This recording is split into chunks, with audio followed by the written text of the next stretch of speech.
Well, it's better than the last one.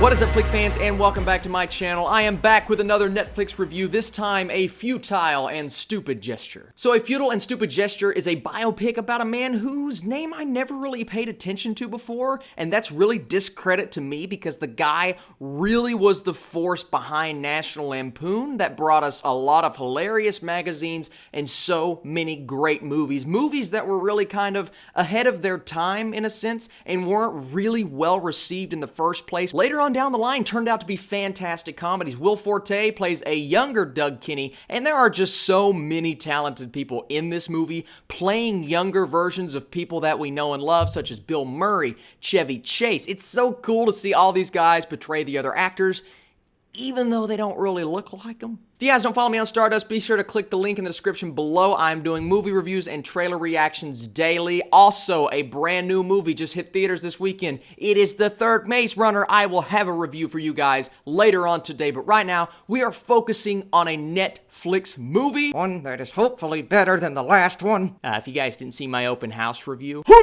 And as always, in my reviews, I like to talk about the good, the bad, and then give you guys my score. Let's start out with the good.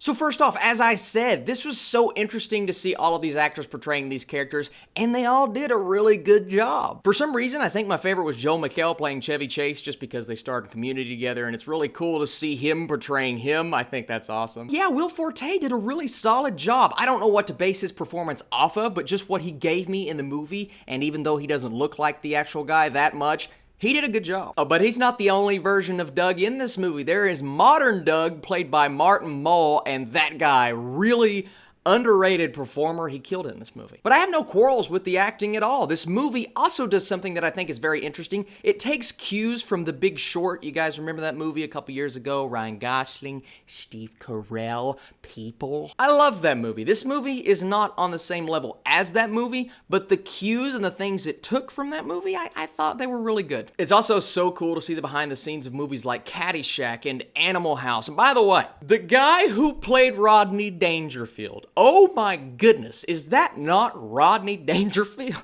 Yeah, the fact that we're seeing these comedies come to life is super cool. Oh, and Domhnall Gleeson, the guy pops up literally every couple of weeks in the movie theater. He was really good in this as well.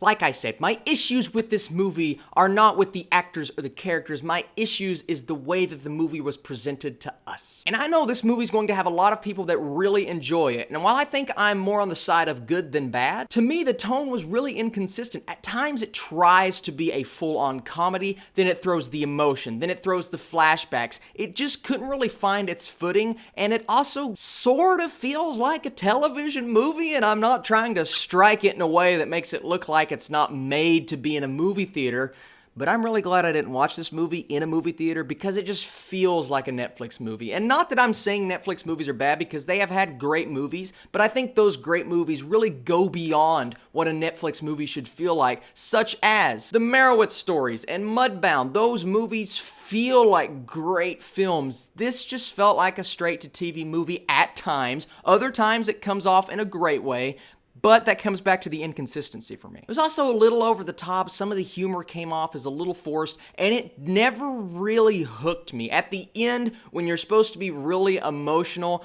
I wasn't as emotional as I think I should have been. And like I said, it's a lot better than that movie that I watched last week. I'm not saying the name. Nope, not doing it.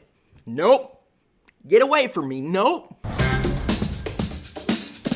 No, honestly, I think this is the best Netflix movie to come out this year. Yeah, it's just the end of January, but it was okay. I'm going to give A Futile and Stupid Gesture a 64%. It's a movie that I would definitely recommend. Check it out on Netflix. There's not that many good biopics on there. I will never watch this film again, but I'm glad I watched it. I'm glad I know the story now, and I saw some really solid performances. And yes, the 60% is fresh, so no, I did not absolutely hate this movie, like some people will say. It is the perfect TV movie, and Netflix is on the TV, so it's perfect. So what did you guys think about a futile and stupid gesture? Did you like it more than me? Did you hate it more than me? We all disagree, but that's the beauty about a movie review. I'm just giving you guys my thoughts. I know I'm not correct on most things that I do in life. Have you watched Maze Runner: The Death Cure yet? I will be checking that out later on today and giving you guys a movie review. Thank you for all the comments and the likes and the subscriptions. If you liked this video, be sure to subscribe.